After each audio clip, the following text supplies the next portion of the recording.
Up to 5 years or 50,000 miles servicing, whichever comes sooner. Available for new A1s ordered before 30th of November 2013. Conditions apply. Retail sales only.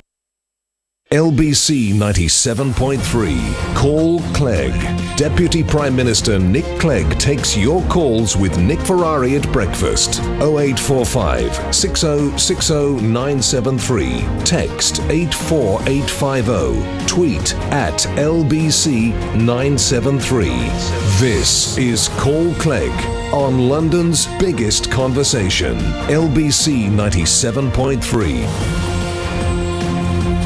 It's 9 o'clock on Thursday the 24th of October, and so it's time for Call Clegg. You can call on 0845 6060 973, email at nickclegg@lbc.co.uk. You can watch on the website lbc.co.uk, and I understand, Nick Ferrari, there are new listening figures. This must be the Nick effect, the Nick Ferrari effect, of course, that explains the sharp increase in Yes, we're having some great listening figures. Shall I just say, I agree with Nick. You're agreeing with yourself now. You're agreeing with yourself now. You're talking about yourself in the third person. It's probably how I should agree with Nick, and so we say. Great having you on board, and it is, of course, Call Clegg. Deputy Prime Minister, over to you, sir. Ben in Twickenham. Ben. Good morning, Nick. Just a quick question. Well, not about the free schools. Not really just about free schools, but what is your plan with regards to ensuring qualified teachers? Because... And I ask this because I've been here in the UK for 6 years now. I started working in a college in central London, and I was employed not because of teaching qualifications. I was employed because of my background in research and industry.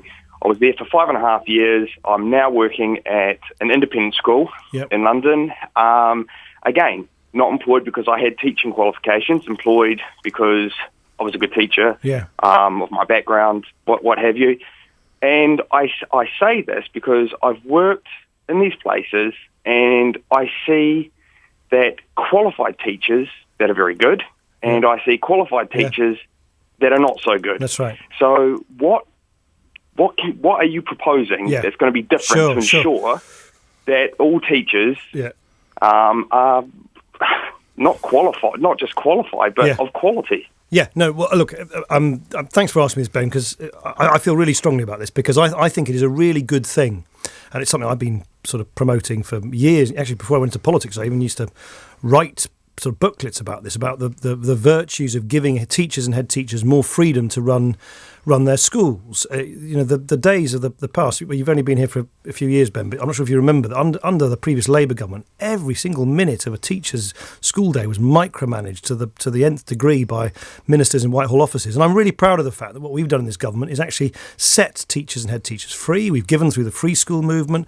parents' rights to, and indeed teachers to set up schools if they want. And we've got 23,000 schools in our country. And if set aside the very small number of free schools for a moment, I actually want to see all of those 23,000 schools have more of those freedoms. Then the question becomes, and this is what I'm talking about in a speech later in the day, if you're giving teachers and head teachers more freedom, as we should, how do you then at the same time give parents the reassurance that regardless of what a school is called, because the schools are going to be increasingly called lots of different things and it can be quite confusing for parents, that nonetheless there's some basic core standards. So the core of knowledge, the slimmed down national curriculum should be taught, in my view, in all schools. The standards on basically just producing a healthy, good quality food at lunchtime should apply to all schools. And I think, this comes to your point, in terms of teaching qualifications, I've got no problem at all with unqualified teachers seeking qualifications, so-called qualified teacher status, in the jargon QTS, while they're kind of learning on the job. I think it's perfectly okay. And of course, as you say, just because you've got qualified teacher status doesn't mean you're the greatest teacher ever, but it provides a certain basic quality standard. And that's also, by the way, in response to your point about how do you make sure that the best teachers are properly rewarded, what I support, the trade unions don't, but I do, the idea that head teachers should have more discretion at the margin of rewarding through pay those teachers who they think do best in the classroom. So that's the mix, if you like, of freedom, of rewarding good teaching, but also making sure there's some basic core standards that I'd like to see in our school system. Ben? Agree, but the point I guess I'm trying to make is that the current teacher training system doesn't work. Right. It is not the fact that somebody has a PGCE that makes them a good teacher. Yeah, sure. Of course. There are so many other factors: how you engage with the students, how you interact, do you inspire them, all those sorts of things, which cannot be taught. No. And I've seen so many people come into the classroom, I've got a PGCE, I've got QTS, I've got this, and they just cannot deliver an effective lesson. No, but Ben, can I just interrupt? Of course you're right, but that's the same with all qualifications. Just because someone's got an accountancy degree doesn't mean they're going to be the greatest accountant. They might not be that good. Just because someone's got a law degree doesn't mean they're going to necessarily be a brilliant barrister. But that's what we do in all professions, is we say that there are some basic qualifications, but then of course people distinguish each other through inspiration, through force of personality, through character, through innovation. And all I'm saying is let's get the right, in as much as what the government can do, is get the right mix between innovation and freedom in the classroom with some basic standards which reassure parents that regardless of whether their sons and daughters go, those core standards, that's what I'm saying, which I think is a sensible approach as we go forward and give all schools, not just free schools and academies, all schools more freedoms. Final point to you, Ben. Go on, final point, Ben. Just how do we do this? How do we ensure this? Because it's about, obviously, like you say, getting the right people into the classroom. Sure, well, and then train them, because you can train. How I'll tell you one thing we can do, Ben. All of us is take every opportunity to pay tribute to how what a wonderful, noble vocation teaching is. I can't think of almost anything else which is more important in society than having great, well-motivated teachers, because they have the future of our children in their hands. And I think there's huge pride attached to teaching. The vast majority of teachers I meet just work extraordinarily hard for the kids they care for. All I'm saying is that, let's make sure that parents know that as schools, as I say, become more autonomous, they've got some basic standards. Ben, thank you. This was described, of course, at the weekend, Deputy Prime Minister, as a great coalition crisis, the fact that you weren't supporting certain aspects of the free schools. Of course it isn't. No, look, I'm perfectly entitled to talk without being sort of shouted down about my vision, if you like, of what the future of our school system should be. And why does a teacher need a piece of paper? Teacher, look, having a piece of paper doesn't in and of itself, as Ben has just rightly said you're going to be the greatest teacher ever. But you want them to have this piece of paper. What I want is with parents to know that there's some basic quality standards for the teachers in the classrooms where their children are taught. But if we look at the education that you enjoyed, and I had a private school education, and my sons went to private school, so I'm not scoring a point over there, but you were taught by people who didn't have these qualifications. If you pay your fees, you take your chances. Jim Cogan, your English. Do you remember Mr. Cogan? I do. Sadly died some years ago. I know, former Royal Marine. He didn't have this relevant piece, but I understand you were very close to him, and he was a very powerful gentleman called David Cook. I don't know if you remember Mr. Cook. Mr. Cook was studied history. He was at Westminster. He was in charge of tuition into Oxford and Cambridge. He didn't have the piece of it. Theo Zinn, who was a classics teacher. Do you remember Mr. Zinn at your school? Remember Mr. Zinn, a fantastic classics teacher who often would ignore the books on the A-level curriculum if they were ones he thought were better for the pupils. Why do we need these? Because it's a very common sense thing. If you pay that school, which is a great school. Sorry, Nick. I really feel very strongly about this. The idea that in the school system for which government is responsible, supported by all taxpayers, which is far, far bigger than the smaller number of schools where parents, if you like, pay the fees and take their chances, that we don't have a duty of care towards parents and children. There's some basic standards. I cannot for the life of me understand when free schools, which has been the controversy at the moment, actually a tiny little number of schools in the total system, but if I can just give you an example, free schools at the moment are under an obligation to employ qualified teachers where they teach children with special education needs. Free schools at the moment are under an obligation, under a rule. So they don't operate in anarchy without any rules. They're under an obligation to respect a rule. They have to provide a balanced curriculum. I'm saying let's build on that. Let's improve that situation by making sure that those basic standards of what you're taught, who you're taught by, the quality of the food that our children eat at lunchtime is of a basic standard. I'm amazed at anyone thinking that it is a controversial statement to say that across 23,000 state-funded schools we should have some basic quality standards which provide a guarantee, if you like, a reassurance to parents in the years to come. More on this from, of course, the Deputy Prime Minister later today. You're making a speech at, I think, is it a North London school? Yes, a school in London. But one of the things I'm announcing, by the way, way, which is a government announcement, something which we're going to do now, which is not sort of peering into the future, but we're going to start from next September, is a great new thing. It's a kind of, how can I put it, it's like a sort of Champions League of head teachers, where schools that are failing and really desperately need a kind of lift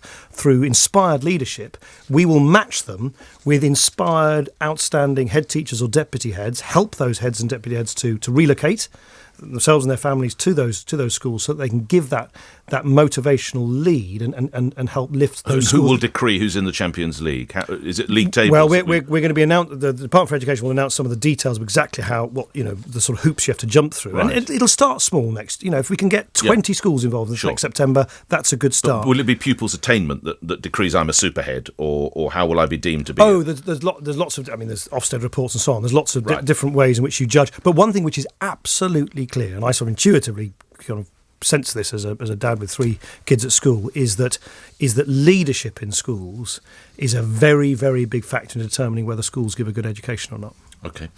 More to say from Deputy Prime Minister regarding that, and we'll cover it on LBC 97.3. Mr. Clegg. Jack in Harlow. Hello, Jack. Hello there, good morning. Morning. I just basically wanted to say, I know there's only so much you can say, because obviously you wasn't invited to the Bilderberg meeting in Watford. But basically what I wanted to say Were you? If I wasn't, unfortunately, I'm not a globalist, I'm not a transhumanist. Let's move to the question. I'm not a transhumanist. Transhumanist? Okay. Yeah, I believe in consciousness. But anyway, let's move on. You've left me so far Jack, behind, you have got 2 Nicks scratching their heads here now.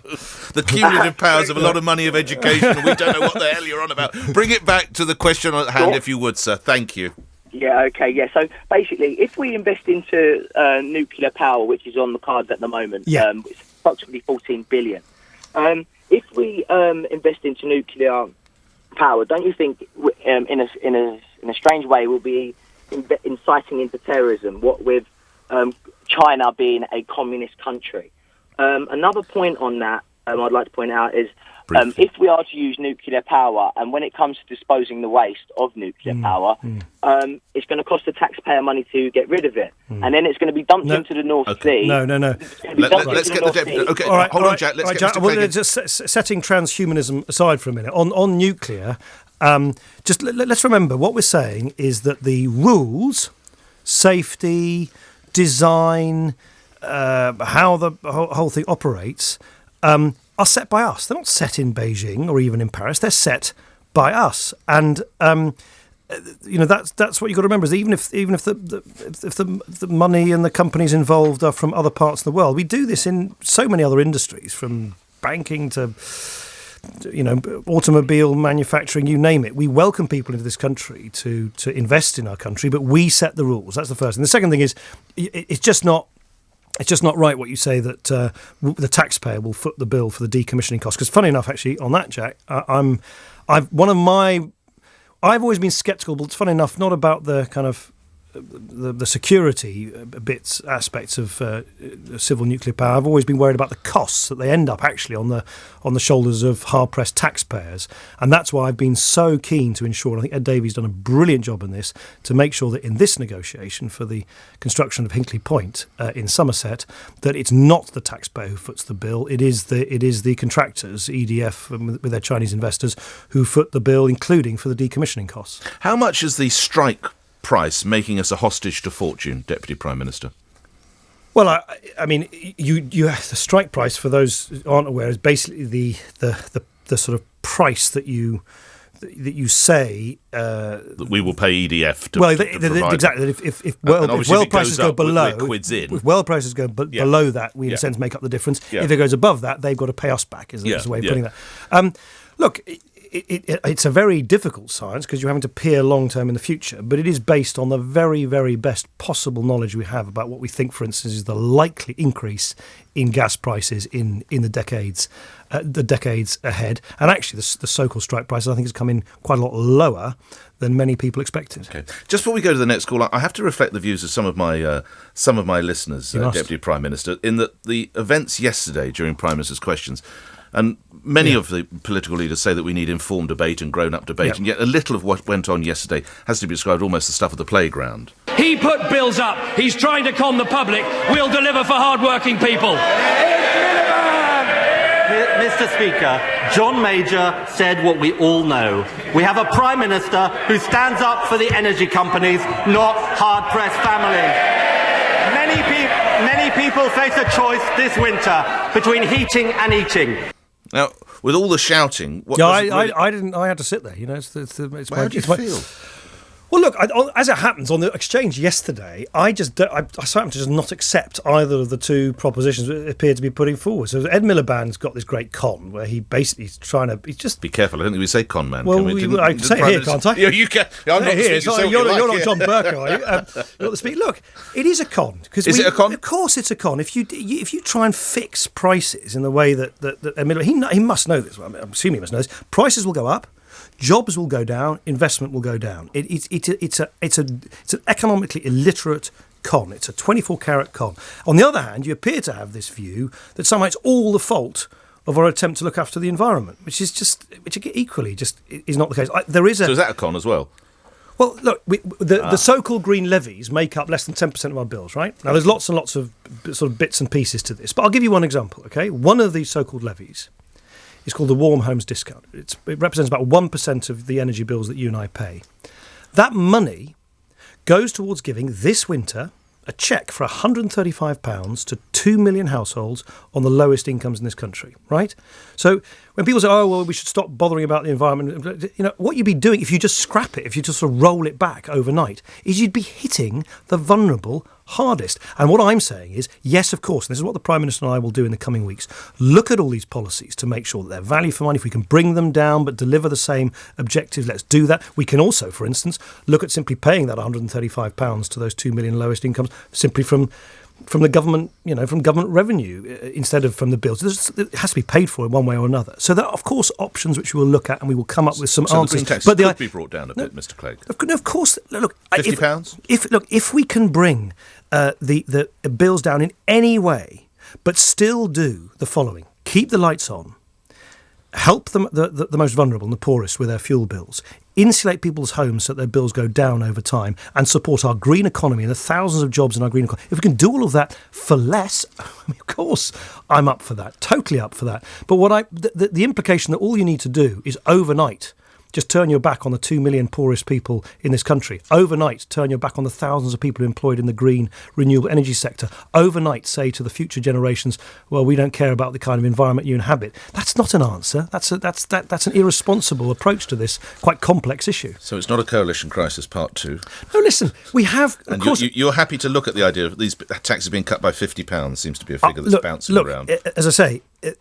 what I care about is the ends, not the means. And the ends have got to be support green jobs, support our shift to a green sustainable energy mix, keep the lights on, insulate people's homes, help people on low. If we can do that either in a different way or for less with less burden on people's bills, I'm totally up. And that's what we will do. We will discuss at the top of government in the next few weeks. But all I'm saying is that what we saw yesterday was, on the one hand, the great Miliband con, and the other hand, a sort of, all we need to do is turn our back on the environment, everything will be okay. Neither are right. There is a sort of, dare I say it, a centre liberal ground balance to be struck. Let's go to other calls, if you would. Ivan in Dartford. Good morning. Hello. Hiya. My question is about the Atos test. Right. I had one of these quite a few years ago. Where I was there with a spine problem. And basically, I think it was, however many of the questions was, there was only 5 or 6 that weren't about mental health.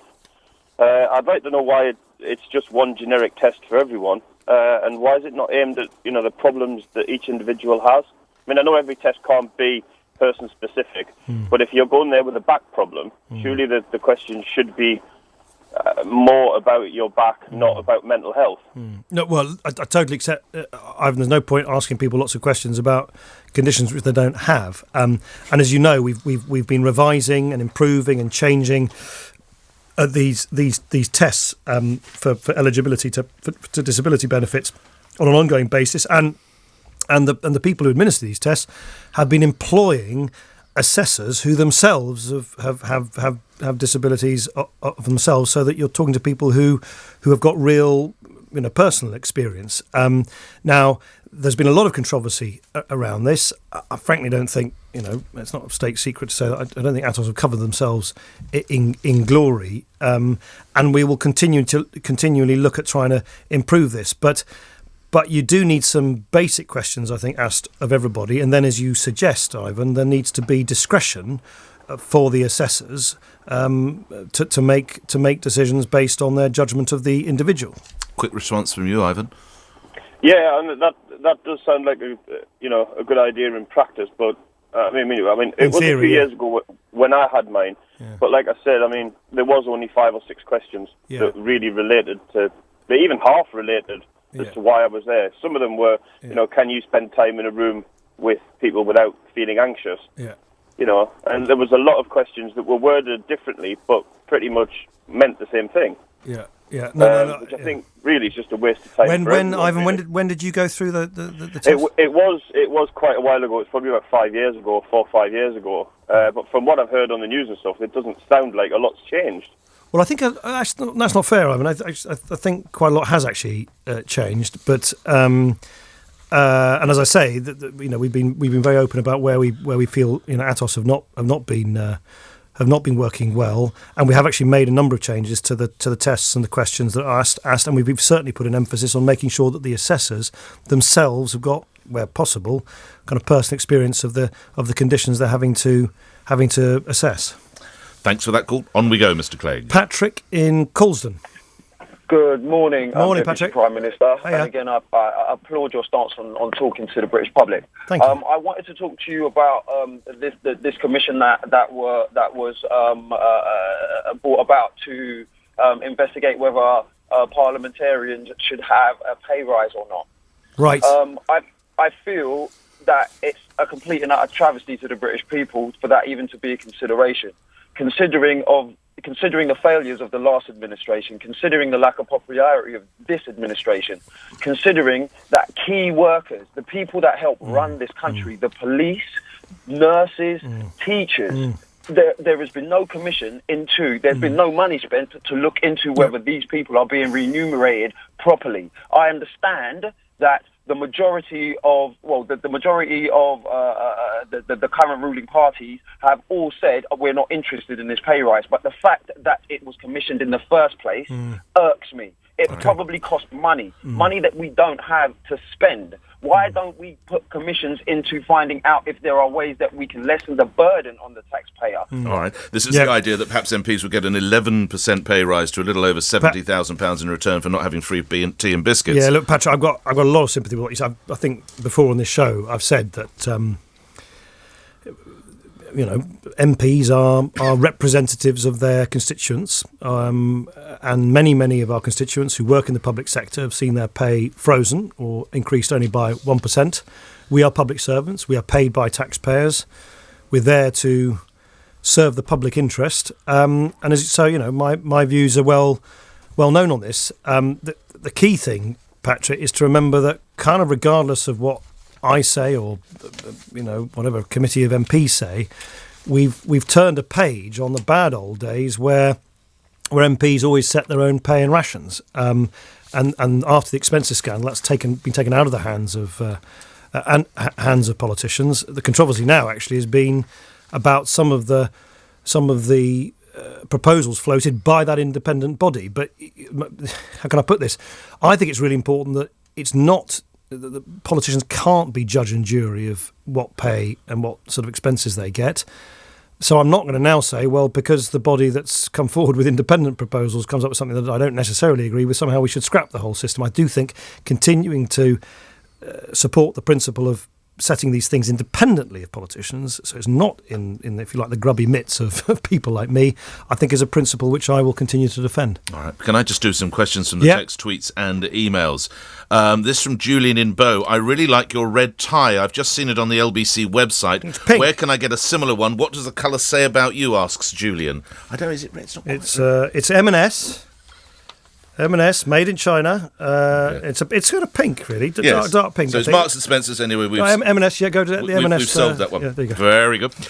Simon in Kent says, on Nick's show yesterday, the police commissioner said he thinks all police officers should wear video cameras. It could stop problems like Plebgate. What does Nick Clegg say to that? This was the idea, it was an idea that David Davis had in an article in the Times newspaper yesterday, that because there is a bit of a lack of trust in the police. They still score a 66% trust rating, but is down a bit. Something like whatever did or didn't take place involving the former chief whip. If the police officer had been wearing a video camera and a recorder, we would have an immediate record of what happened. The commissioner said it's being tried in America. It's certainly something he'd be interested in looking at. Well, look, I defer to the commissioner on these things. Do you know what? At the end of the day, there is a limit to how much you can sort of monitor people who you don't sort of trust, and we spend all our time wearing, videos and recording each other. At the end of the day, we've got to re-establish a relationship of confidence and trust. And in a strange kind of way, the Commissioner, David Davis, they're entitled to their views. There aren't technological fixes to something which goes wrong, which appears to have gone wrong. I mean, I'm a great supporter of the police. The police officers I work with are just wonderful men and women. But this clearly appears that something has gone wrong, as the IPCC report has shown, by these 3 police officers who went in, spoke to Andrew Mitchell, and then frankly gave a slightly different, very different account to what happened in that meeting than actually occurred. But I personally would think I would regret massively if we spent all our time kind of installing cameras and listening devices in every single office and workplace to try and sort of stop people doing things we don't want them. At the end of the day, I think the best safeguard against that is that when something goes wrong, people are held to account, they hold their hands up, they apologise, and that action is taken. And actually, in a strange kind of way, it may have taken a long time. It may have been sort of higgledy-piggledy in the way it happened. But the fact that you've got this independent police complaints commission who've looked into it and came forward with a very trenchant report is probably the most effective way of trying to make sure this doesn't happen again. And having those 3 police federations, representatives have still not actually apologised, have they?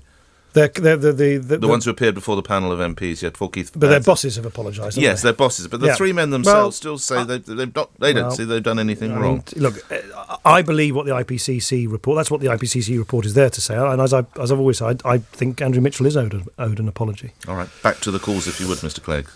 Sarah in Maidenhead. Hello, Sarah. Hi, Nick. How are you? I'm all right. How are you? I'm very well, thank you.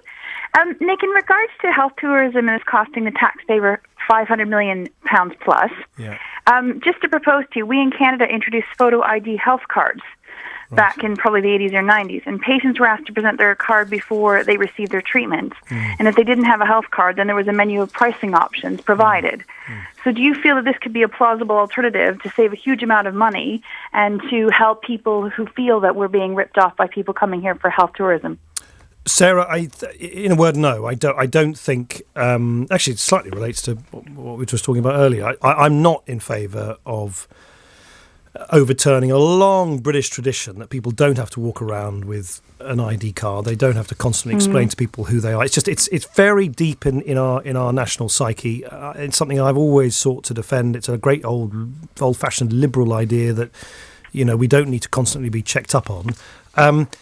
So what we're proposing as a government is, for instance, that I'm assuming someone who comes to visit Canada on a visa, say, for a few months or a few years. How does it work in Canada, Sarah? In that case, they would have to take out some. They have to take a health insurance. They have to pay one before they see the doctor. Exactly. We have an NHS system as well, though. Yeah. Well, you don't. No, but you have a slightly different system in terms of the charging. And what we're saying is that if someone is coming to this country for a period of time, and so in other words have not paid British taxes to support the NHS, when they get their visa, when they pay for their visa, there will also be a small fee which will go towards the NHS costs, which would then entitle them to use the NHS free at the point of use when they come here. And I think that is a sensible change, because at the end of the day it is a national health service, it's not an international health service, and it's funded by British taxpayers. So people who come to use the NHS for a short period of time, a matter of months or years, to ask them to make some kind of contribution towards that. Actually, it's not even a contribution that would cover all of their costs, but some contribution seems to me to be a reasonable thing to do. Sarah, and briefly in a sentence, if you would respond, I'd be really grateful. Yeah. I guess my feeling on it is, I'm a British citizen now, and I'm obviously originally from Canada, but when I go to the hospital, the doctor now, because they can tell from the accent, they just say, "Are you a resident?" I just say yes, and they believe me.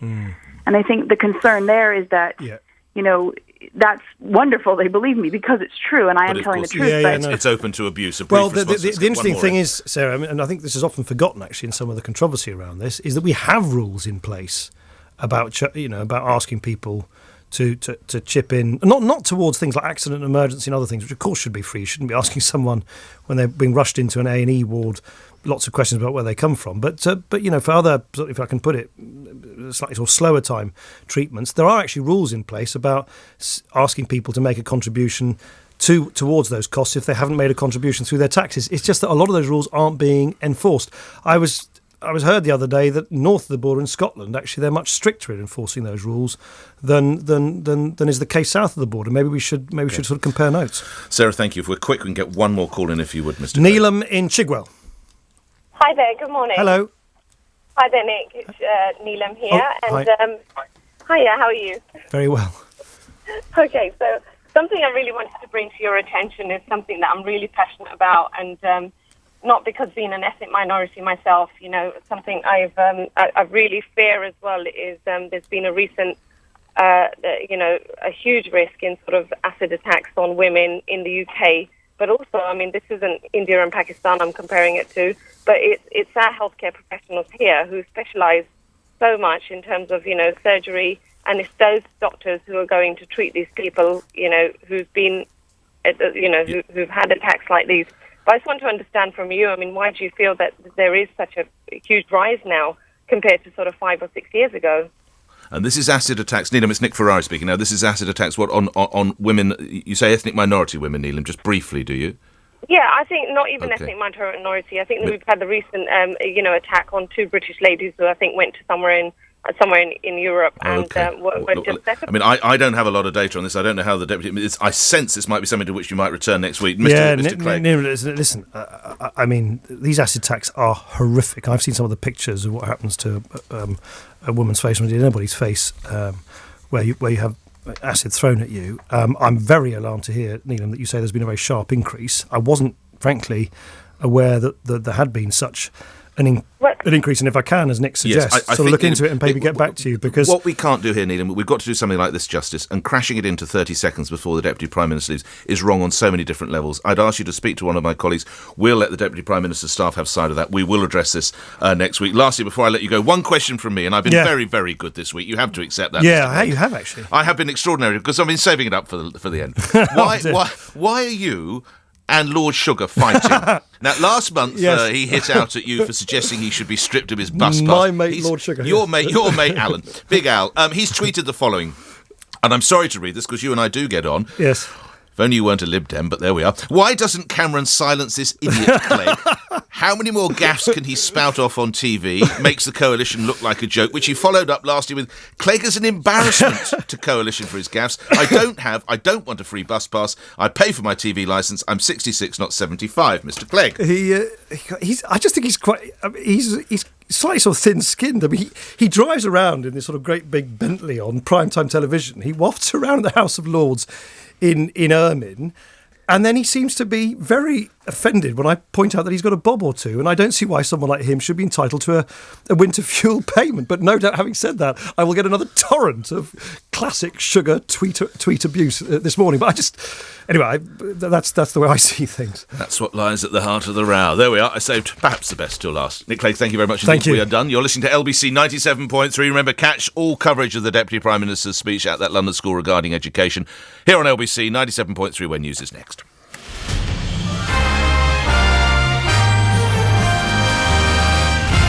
Good morning, I'm Lisa Aziz. The Deputy Prime Minister is denying claims there's a coalition crisis over a review of green energy taxes. David Cameron was accused of a panicky U-turn when he announced he would review green regulations. Speaking on LBC 97.3, Nick Clegg says he does support bringing bills down, but says you can't turn your back on the environment. If we can bring the bills down in any way, but still do the following: keep the lights on, help them, the most vulnerable and the poorest with their fuel bills, insulate people's homes so that their bills go down over time, and support our green economy and the thousands of jobs in our green economy. If we can do all of that for less, of course, I'm up for that. Police from Romania and Poland are joining the Met to help fight organised crime gangs in London. The specialist officers will also tackle people trafficking and prostitution networks. A man's been charged with helping a convicted murderer escape from the mental health unit he works at in Homerton. 27-year-old Leroy Boy ran away from the John Howard Centre last week and still hasn't been found by police. 29-year-old Dean Ablakwa is due in court this morning. And it burst into life 40 years ago as the first commercial radio station in the UK, and LBC is celebrating its biggest audience ever. 1.3 million of you now tune in to London's biggest conversation, according to the latest audience figures. Nick has added almost 90,000 listeners in the last year. At 9:15, the FTSE was up 10 at 66.85. And London's weather, any early morning mist or fog will soon clear away to leave a mostly dry day with good sunny spells, highs of 17 Celsius. Right now at Big Ben, it's 11 degrees. LBC 97.3, it's 9:34. I'm Adam McCall on the LBC 97.3 Travel Centre. M25 still blocked clockwise. Clackett Lane services round to junction 6 at Godstone. It's after an accident. You can see in the cameras quite a bit of activity going on. And anti-clockwise also, you've been held. You're not moving at all through junction 6 towards Clackett. So queues starting to stack up towards junction 7 at the M23 as well. So you have been warned. Warren, thanks for your tip off on this one. You've been sitting there for about 3/4 of an hour so far on the clockwise side. M3 queues into turn 482. Farnborough up towards the M25 after an accident earlier on. I was quite serious there, and it's now been cleared, but still quite a few lengthy tailbacks to watch out from this nearby routes as well, especially bad in the 322. A1 closed away from town, approaching Stirling Corner after a serious accident. The emergency services working away there. Queues past at Mill Hill Circus. It's also affecting on the A1 coming into town, which is solid down from Stirling Corner towards Apex Corner. A13 away from town at Goresbrook and Dagenham, just one lane open. It's after lorry caught fire earlier on. The queues still back towards Beckton. And Edmonton, North Circular struggling going west, approaching 4th Street. A breakdown earlier on, today still backing towards the Crooked Billet. Keep London moving. Next travel update is in 50 minutes. This is LBC 97.3. Nick Ferrari at breakfast on LBC 97.3. With Go-To Meeting. Get started with online meetings today. Right, I'm going to need the old accounts. How would you like really fast and efficient access to your off-site documents? And the records from 2006? The Document Warehouse has brilliant storage retrieval systems to do just that. Coffee and a Danish? Well, maybe not. On your site or off-site, working together as one. Take a look. thedocumentwarehouse.co.uk. Good evening, please. Welcome to Marouche. I knew that they did tabbouleh and hummus, but I was surprised by the variety when it came to like vine leaves. Everything was just really fresh and light. Tonight I've tasted so many different things, all amazing. It's really incredible food. You can tell that they've gone to a lot of effort to cook it for you. Everything I ate tonight I've enjoyed. Discover the magic of Marouche this Christmas. Now taking party bookings at marouche.com. Marouche. Fine Lebanese dining throughout London. Would you like Help to Buy? With a deposit from just £15,000 or 5% and the government scheme, Galliard can now offer new homes at New Capital Quay, Greenwich Riverside, Blackheath Village, Charlton or Woodford Green. To find out more, visit Galliard Homes/Help to Buy. That's Galliard Homes/Help to Buy. At Esso, we've developed a specially formulated fuel. A fuel like no other. A fuel designed to give you eggs, milk, cheese, a pomegranate, stuffed turkey with all the trimmings, chocolate cake, cinema tickets, driving lessons, a day at the races, a 24-piece cutlery set, a trip in a hot air balloon, or return flights to Greece. Esso. Fill up your club card when you fill up your tank. Participating Esso service stations. Terms and conditions apply. Ask in store for details or visit essopoints.co.uk.